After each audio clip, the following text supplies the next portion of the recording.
Hello, this is Beta Ray Ben for Pixel Spank, and it's time for another exciting LEGO building review.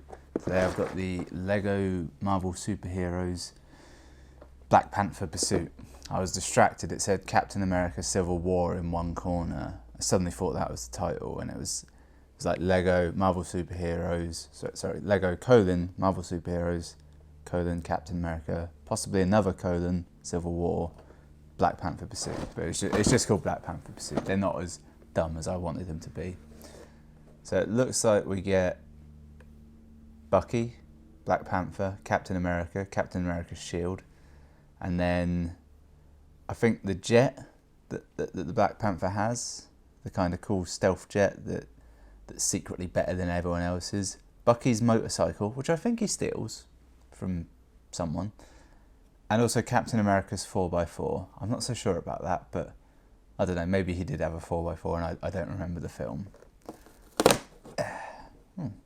Build something super. Oh, there's a comic book included. Ooh, cheeky. Alright, that looks like the jet. That looks like the 4x4. That looks like more of the jet. That's the stickers, I think. This could be the comic book.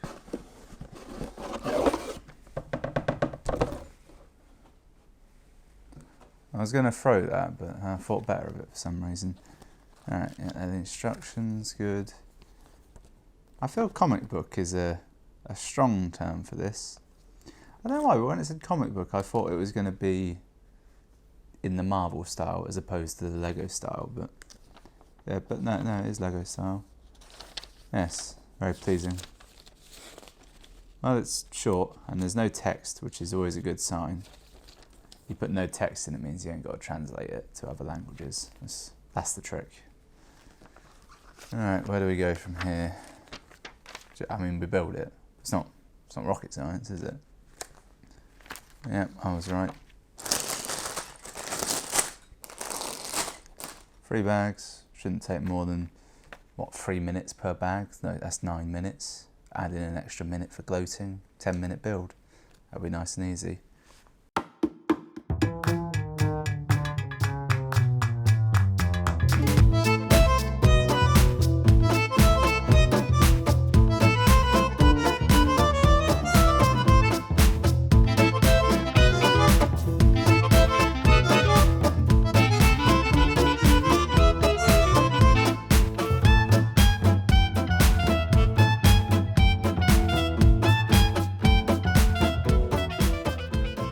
Okay, well that was a fairly painless procedure. Let's start by taking a look at the minifigs, I think. So we got Black Panther up in here. He's pretty good. Think about Black Panther, very black outfit, very sleek and very stylish, very form-fitting. All things that don't really work in a Lego format, generally speaking. They have given him, like, on top of his head, he's got like a kind of cat ears crown, which has the effect of making his head look longer and also look like, without being oddly racist, an African hat.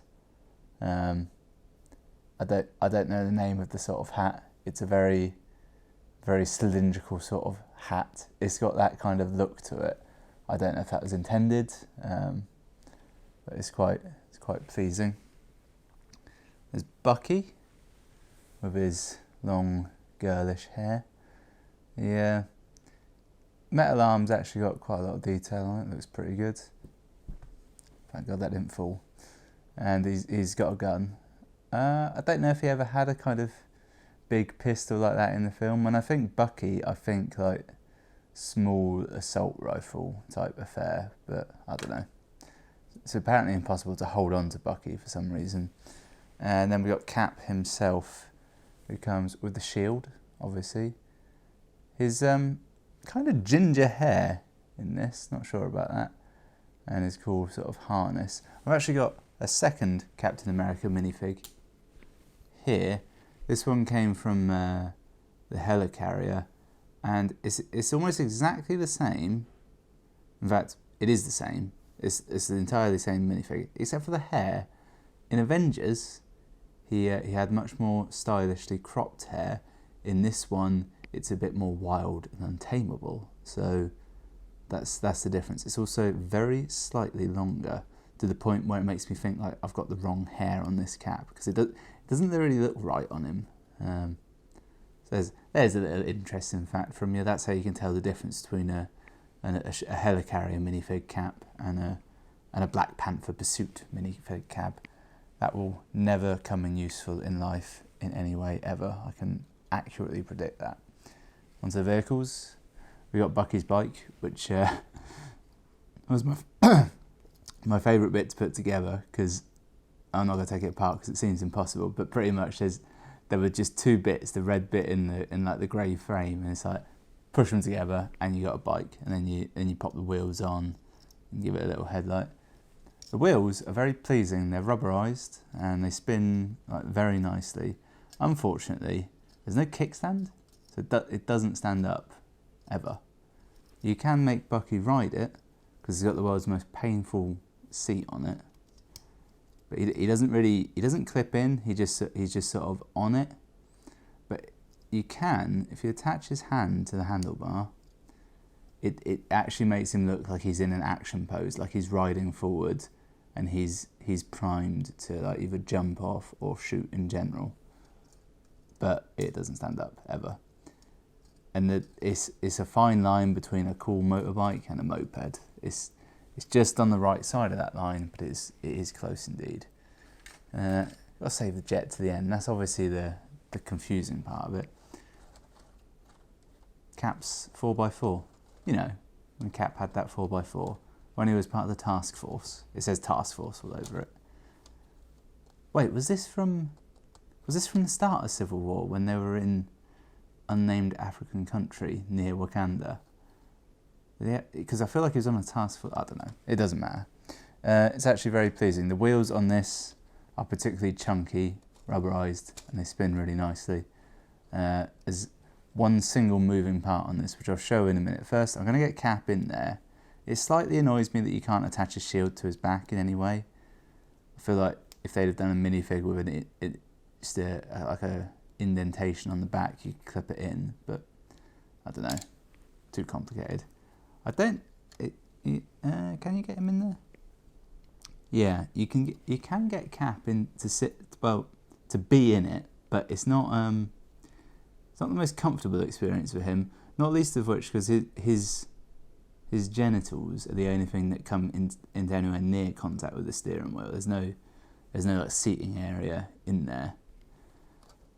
Let's take him out. There is right where the handbrake would be, and I like this. This is a nice touch. There is a missile which just shoot against the book. That's how it's done.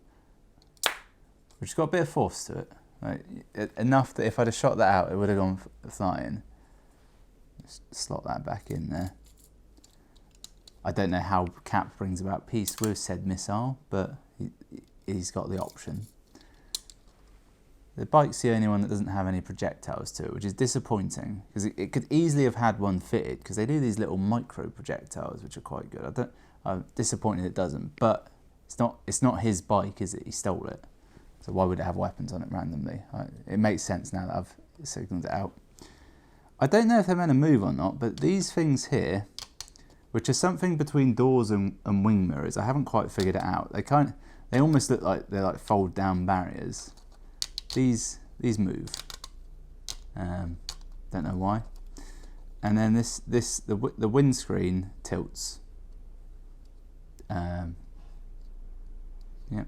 see that? If it tilted forwards, I could kind of understand it, but it tilts backwards. I don't know why. I genuinely have no idea why that's an option. I feel I need to go back and closely examine any footage of Cap in a 4x4 to see if there's an inexplicable tilting mechanism, or I think more likely this is just a nice, quite solid little 4x4 they put together, and the bull bars tilt as well. There's no need for that. An odd touch is it's got number plates, meaning it's registered for a start, which is odd given the whole thing of Civil War. is that he has a registered vehicle.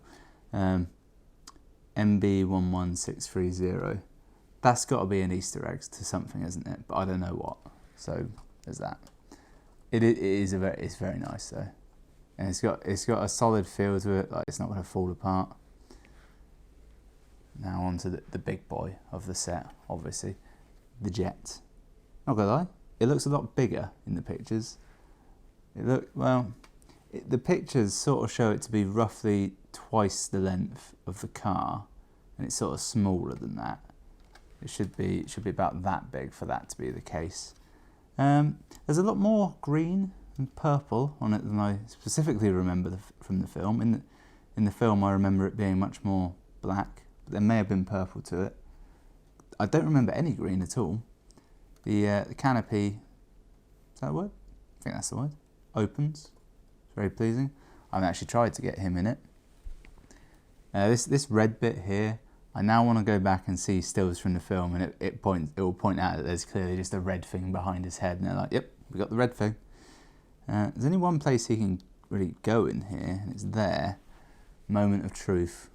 Will it? No, it clearly gets stuck on his head. He's way too big. I think if I make him sit down, it's always something funny about Lego characters sitting in things. If I make him sit down, put his hands out in an odd fashion, he may fit. Yes, he fits in there. You see that? He's nicely in there. Slightly disappointing that it doesn't really close on anything. It doesn't clip down in any way, and in general, it doesn't feel like it fits correctly to the point where I'd think I'd got it in the wrong place, but I'm 90% certain I haven't. So it's so you can like clearly see the gaps between, which is fine, but also slightly disappointing. There's no undercarriage of any kind. There's two guns on the bottom. These things here, they shoot these little green pellets in a surprisingly aggressive fashion. This will probably be impossible to see, but we'll try it anyway. All right, ready? See that? It was actually slower than I thought it would be, but yep, that's about how it goes. Fortunately, I've got loads of these studs now, and it's odd. I've had the same firing mechanism. I've got one here. I mean, you can't see it, but that's what it is. That's like the entire firing mechanism. I've had a few of them before, and normally the stud will fit in like sideways onto it, but for this one it goes front on, which is way easier to load. So that's good. I feel, but I've done it again, right? When you try and load it, you'll often fail, and it will fall into a hollow beneath here, which is just big enough for it to get in. Oh good, it came out on its own.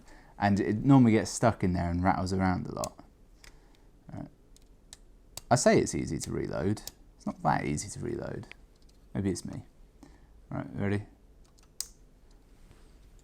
It hasn't got a good noise to it, not like this one. The sort of the springy action is more fun, isn't it? But because there is no spring involved, you can just leave them loaded forever and nothing will happen. Whereas I feel if I leave that one loaded, like eventually it will wear down. So there you got Bucky running away, Cap half-heartedly trying to chase him, and then they team up and they go off together. That's roughly the whole film, isn't it? And then when they think they're fine, fucking Black Panther just comes in. He's like, yeah, I'm watching you. I was about to do the accent, but I felt it would be insensitive. No, then I was about to actually do it, but I fought against it. So that's the, oh yeah, the comic. I didn't even show you the comic, did I? Look, it's a comic. There's not really much going on. It's alright, I mean, it's a few pages. I would describe it as exactly enough to distract your child from the Lego shop back to your home. So they get through that, and then they can actually play with the things. So they don't lose the bits in the car. Oh, there's War Machine. It's actually oddly pleasing. It's roughly charts the. In fact, it's the whole film. It's the whole film up until the airport fight scene. genuinely impressive for 5 pages. Not awful. So that was the Black Panther Pursuit set. Yeah, it's pretty good. It's got some cool stuff in there. Particularly fond of this 4x4. It's just a very nice design. Thanks for watching. I'll see you next time.